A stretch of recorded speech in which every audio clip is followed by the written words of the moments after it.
আসসালামু আলাইকুম, সবাই ভালো আছেন? কফি তো অনেকই খাওয়া হয়, কিন্তু এই কফিটা আজকে আমি প্রথম বানিয়েছি, তাও পারফেক্ট হয়েছে। এই কফি ডালগুনা কফি বানিয়েছি। এখানে আমি 3 চামচ কফি নিয়ে নিয়েছি, 6 চামচ চিনি নিয়েছি, আর হালকা কুসুম গরম পানি নিয়ে নিয়েছি 6 চামচ। দিয়ে এটা আমি বিট দিয়ে ভালো করে বিটার করে নিয়ে আমি সুন্দর করে এটা ফ্লফি করে নিচ্ছি। আর আমি দুধকে যতটা আমার পরিমাণ, আমার 4 মগ কফি বানাবো, এই জন্য আমি দুধ গরম করে নিয়েছি। এই যে আমার ওটা হয়ে গেল। এখন আমি কাচের গ্লাসে দুধটা ঢেলে নিলাম যে পরিমাণে লাগবে। এবার সেই ক্রিমিগুলা আমি এর ভিতরে দিয়ে দিলাম। গরমের সময় এই কফিটা খেলে বেশি মজা লাগে, আর আইসক্রিম দিয়ে আপনার বরফ দিয়ে এর ভিতরে আরও টেস্টি মজা লাগে। কিন্তু এখন তো শীতের সময় বাচ্চাদেরকে তো বরফ দেওয়া যাবে না, সেই জন্য আমি এমন করেই খাওয়াচ্ছি।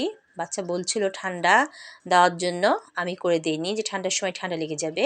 কিন্তু এমন করে করে অনেক টেস্টি আর ইয়ামি হয়েছে।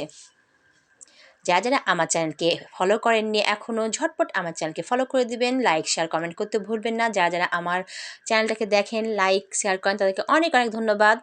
সন্ধ্যায় এরকম 1 মগ কফি হলে তো কোনো কথাই নাই। সবাই ভালো থাকবেন। আল্লাহ হাফেজ।